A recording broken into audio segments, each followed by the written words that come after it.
Hi అండి అందరికీ welcome to our channel మానస విలేజ్కి స్వాగతం. ఫ్రెండ్స్ అందరు బాగున్నారా? మా అక్క వాళ్ళు అయితే టెంపుల్కి వెళ్ళి వచ్చేసారు అన్నమాట. టెంపుల్ అంటే ఏంటబ్బా అనుకున్నారా? ఇంకేముందండి, మన నవరాత్రులు వినాయక చవితి అన్నమాట. దాని కాడికి వెళ్ళి ప్రసాదం తిని వచ్చారంట.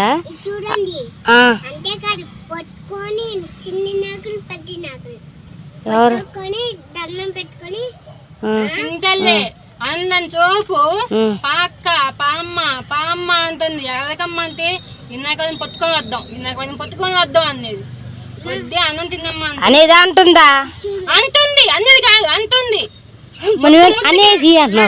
అమ్మా అమ్మ గురించి అమ్మ గురించి అచ్చు చెప్పు.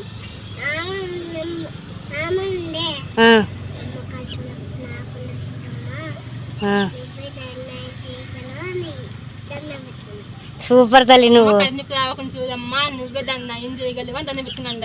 చాలా సేపు దండం పెట్టుకుంది. అక్క సోది అంత సేపు దండం పెట్టుకుంది. ఆయన అంత సేపు దండం పెట్టుకుంది. అమ్మ కడుపు నొప్పి వస్తుంది కదా, తగ్గలేదని దాని బాధ తల్లి. ఏం తిన్నావు చెప్పు నువ్వు భోజనం?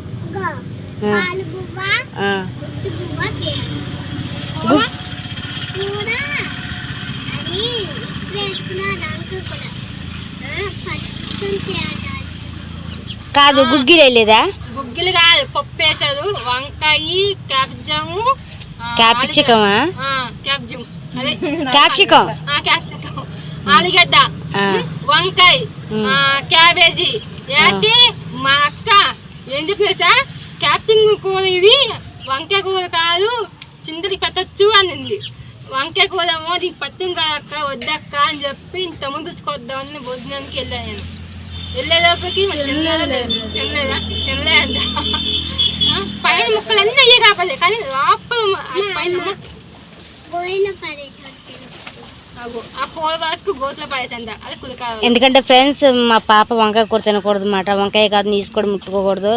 సందులు మళ్ళీ వచ్చినాయి మాట. చెప్పాం కదా మీకు అందరికి, నెల నెల సందులు వస్తాయని. దానివల్ల మాట బో తినలేదా?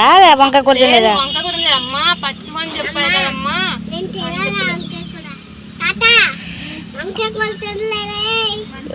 సూపర్, అందరికి చెప్తుంది నా కొడుకు. తిన్నది పప్పు కూడా ముట్టుకోలేదు.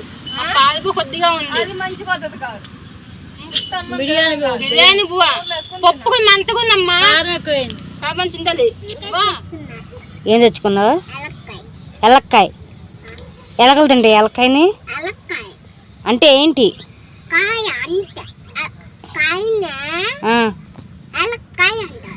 ఓహో, నీకు తెలుసమ్మా. ఇప్పుడు దాన్ని ఏం చేయాలి?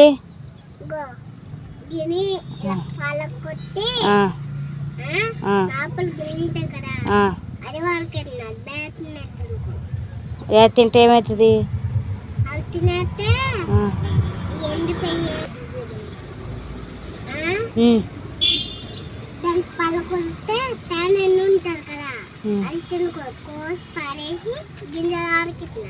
సరే చింతలి, ఎలక్కాయ అన్ని సీజన్ లో పండిద్దా, ఈ సీజన్ పండిద్దా?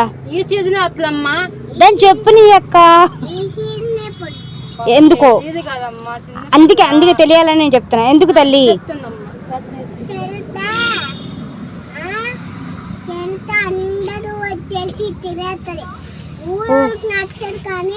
అది కాదమ్మా, అందుకు కాదు. నువ్వు చెప్పేది నేను వినాలా, నేను చెప్పేది నువ్వు వినాలా?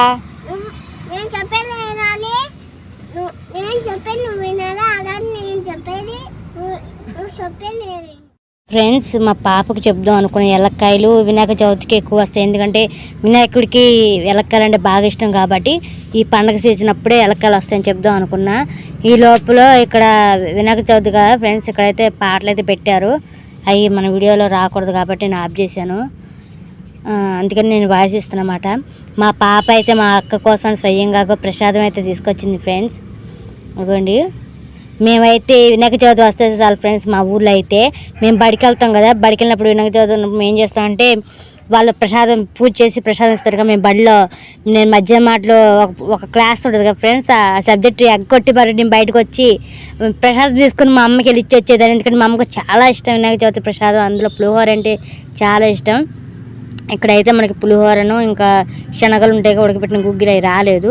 మా అమ్మకి అయితే చాలా ఇష్టం అన్నమాట. వినాయక చవితి అంటే చాలు ఆ ప్రసాదం గుర్తొస్తుంది మాకైతే. నేను వెళ్ళి మా అమ్మకి ఇచ్చేసి మళ్ళీ మళ్ళీ క్లాసులోకి వెళ్ళేదాన్ని. యాడికి వెళ్ళామంటే మా మేడం నేను టాయిలెట్కి వెళ్ళాను మేడం అని చెప్పేదాన్ని. ఎందుకంటే అప్పుడు మా బడిలో టాయిలెట్ సదుపాయాలు ఏం లేవు అన్నమాట, మంచిగా ఉండేవి కావు. అందుకని అప్పుడు అలా చెప్పి వెళ్ళేదాన్ని నేనైతే. అంటే వినాయక చవితికి అప్పుడు మాత్రమే, మిగిలిన టైంలో వెళ్ళేదాన్ని కాదు. నేను అవసరం అయితే వెళ్ళేదాన్ని, లేకపోతే లేదు.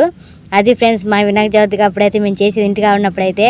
ఇప్పుడైతే అలాగేం లేదు. మేము బేరానికి వెళ్ళినప్పుడు కానీ లేదా కూలి పనికి వెళ్ళినప్పుడు కానీ ఇలా ప్రసాదం ఇచ్చేటప్పుడు మనకి మైకులు అనౌన్స్మెంట్ చేస్తారు, అందరూ వచ్చి ప్రసాదం తీసుకోగలరు అని చెప్పని ఇంక వెళ్ళి మేమైతే ప్రసాదం తీసుకునే వాళ్ళం. అలాగే మనకి లాస్ట్ రోజు నిమజ్జనం చేసేటప్పుడు కూడా టాటర్లో ప్రసాదం తీసుకెళ్లే వాళ్ళు. అంటే నిమజ్జనం చేసేటప్పుడు వెనక డేచర్లో పెట్టి ప్రసాదం అందరికీ ఇచ్చేవాళ్ళు కదా, అప్పుడు కూడా మేము పరిగెట్టేవాళ్ళం మీ ప్రసాదం కోసం వెనకాల. ఎందుకంటే మా అమ్మ అంటది ఈ ప్రసాదం తినేటప్పుడు అంటదిగా మా అమ్మ, రాజు ఎవరో రెడ్డి ఎవరో అని చెప్పి అంటది. అంటే అర్థం ఏంటంటే చచ్చేదెవరో బతికేది ఎవరో, మళ్ళీ ఎప్పుడు వస్తుందో పండగ, మనం ఇవ్వాలంటావు రేపు అనే ఎవరికి గ్యారంటీ ఉంది, తీసుకొని ఒక ముద్దైన సార్ తినాలని చెప్పి అనిద్ది. ఇంకా ప్రసాదం కాడ వెనక ముందు ఆలోచించేది, పరిగెట్టుకుంటూ వెళ్ళి మేమైతే ప్రసాదం చాలా మంది తీసుకుంటారండి అలాగా. అసలు అయితే నేనైతే అమ్మ నేను అసలే ఇంత అద్దున్నానమ్మా క్యూలని వెళ్ళలేనమ్మా అనేదాన్ని ఫ్రెండ్స్. నేనైతే చాలాసార్లు భయపడి ఆగిపోయిన రోజులు కూడా. ఇక మా అక్క మాట్లాడుతుంది నాకైతే దర్వని దూరిపోయి ప్రసాదం తీసుకొచ్చేసేది. నాకు చాలా భయం ఫ్రెండ్స్ ఆ టైంలో. అంటే కొట్టుకుంటూ ఉంటారు అసలు, కవర్లో పెట్టించుకుంటుంటారు చాలామంది, బైకుల మీద వచ్చి అలాగే చేతిలో పెట్టించుకుంటారు, పేపర్లో పెట్టించుకుంటుంటారు. అమ్మ రద్దీ చూస్తే నాకు దిగుంటే డబ్బా కొట్టుకుంటుంది ఫ్రెండ్స్. మా చింతలు అయితే ఎలక్కాయ అయితే కొనుక్కొచ్చుకుందంట, సూపర్ ఉందంటే ఎలక్కాయ అయితే చక్కగా తినొచ్చు అని చెప్తుంది మా పాప అయితే. అసలు లైక్ చేయండి, షేర్ చేయండి, సబ్స్క్రైబ్ చేయండి, అలాగే బెల్ ఐకాన్ కొట్టండి, వీడియో షేర్ చేయండి, ప్లీజ్ సబ్స్క్రైబ్ ఫ్రెండ్స్. అసలు వినాయక చవితి గురించి చెప్పడం అంటే అసలు మామూలు విషయం కాదు ఫ్రెండ్స్, అసలు అంత బాగుంటుంది. మేము ఇక్కడైతే పెద్ద డీజేలు ఏమి వినపట్లేదు ఫ్రెండ్స్. అంటే డీజే అంటే మన వినాయక చవితి గురించి పాటలు వేస్తారు, అలాగే డ్యాన్స్లు వేస్తారుగా, అలాగేం లేవు మాట. ఇప్పుడు వర్షాల వల్ల పెద్ద బేరాలు ఏమి వెళ్ళట్లేదు కాబట్టి ఏం లేదు. కానీ ఫ్రెండ్స్ లేకపోతేనా మేము బేరానికి వెళ్ళే కదా బేరం చేయడం మానేసి వాళ్ళు డీజేలు పెట్టుకొని డ్యాన్స్లు వేస్తూ ఉంటారు కదా, జిడ్డు బొమ్మలా కూర్చొని అక్కడే చూస్తూ ఎంజాయ్ చేస్తూ ఉంటాం అన్నమాట. మేమైతే బేరం తక్కువ, వాళ్ళు డ్యాన్సులు చూసేది ఎక్కువ మాట.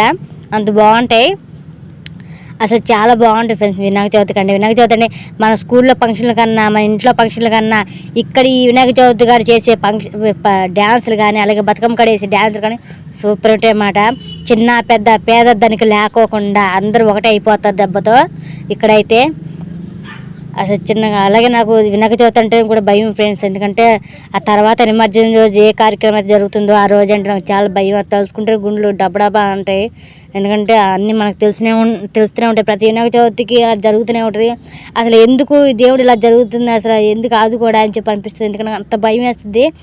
ప్రతి సంవత్సరం ఏట జరిగేటప్పల్లా జరుగుతూనే ఉంటాయి ఫ్రెండ్స్. వినాయకుడు నిమజ్జనం చేసేటప్పుడు ఎవరో ఒకరు పడిపోవడం, ఏదో ఒకటి జరగడం అనేది మా అమ్మకి చెప్తే మా అమ్మ అనేది, బుజ్జా దేవుని నిమజ్జనం చేసేటప్పుడు జరుగుతుందని ఎందుకు అనుకుంటావు, ప్రతిరోజు జరగట్లేదు, అలాగా జరగకుండా ఆగిపోద్దా, ఇంట్లో ఉంటే ఆగిపోద్దా, బయటకు వెళ్తే ఆగిపోద్దా అని చెప్పి అంటుంది మా అమ్మ.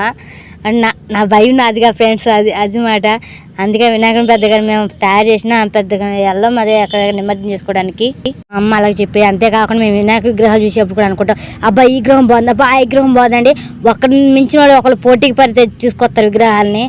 కానీ విగ్రహాలు ఏముంది ఫ్రెండ్స్, మన మనసులో ఉండాలి. కానీ భక్తి ఏ విగ్రహం ఏంటంటే మట్టితో చేసిన విగ్రహమైనా ఒకటే, రాయితో చేసిన విగ్రహమైనా ఒకటే మనకి. ఎందుకంటే భక్తి ఉండాలి.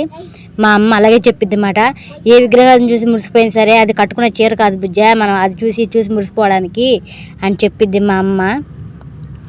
మేమైతే ఇంతే, ఆ విగ్రహం బాగుంది, ఈ విగ్రహం బాగుందని చెప్పని ఏమైనా చీరలాగా అనేవాళ్ళం. ఎందుకంటే బతుకమ్మలు కూడా అంతేగా ఫ్రెండ్స్, మనం ఎప్పుడు ఒకరు చేశారని బతుకమ్మ, దానికి మనం రెండింపులు చేయాలి బతుకమ్మ, మనం పెద్దగా చేయాలి, అది గ్రాండ్గా చేయాలని చెప్పి అనుకుంటాం. ఎందుకంటే ఒకరి మీద మనం పై చేయ ఉండాలనుకుంటాం, కానీ కిందకు ఉండాలని చెప్పని ఎవరు అనుకోరు. దానికోసం ఏదైనా సరే మనం ఏది పని చేసినా సరే మనమే ముందు ఉండాలి, మనదే యాక్టివ్గా ఉండాలి, మనదే బాగుండాలి, అందరూ మనల్నే మెచ్చుకోవాలని అనేది అనుకుంటారు. కానీ దేవుడి విషయంలో అలా చేయకూడదు కదా ఫ్రెండ్స్. ఎందుకంటే మన మనసులో ఉండాలి ఏదైనా భక్తి అయినా ఏదైనా సరే. ప్లీజ్ లైక్ చేయండి, షేర్ చేయండి, సబ్స్క్రైబ్ చేయండి, అలాగే బెల్ ఐకాన్ కొట్టి వీడియో షేర్ చేయండి, ప్లీజ్ సబ్స్క్రైబ్. దయచేసి వినాయకుడిని నిమజ్జనం చేసే టైంలో ప్రతి ఒక్కరికి ఒకటే విషయం చెప్తున్నాయండి, కొంచెం గ్యాప్ ఇచ్చి అంటే చూసుకొని నిమజ్జనం చేయండి. పోటాపోటీగా వెళ్ళిపోయి నేను తొందర టైంలో అని చెప్పి అని ఎగబడి వెళ్ళి నిమజ్జనం చేయొద్దు దయచేసి ప్లీజ్. అర్థం చేసుకోండి ఎవరైనా నిమజ్జనం చేస్తే. ఎందుకంటే ఇన్ని రోజులు ఆగిన వాళ్ళు ఒక్క అర్ధగంట సేపు నిమజ్జనం చేసేటప్పుడు కొద్దిగా టైం కేటాయిస్తే మనం సులువుగా నిమజ్జనం చేసుకుని రావచ్చు.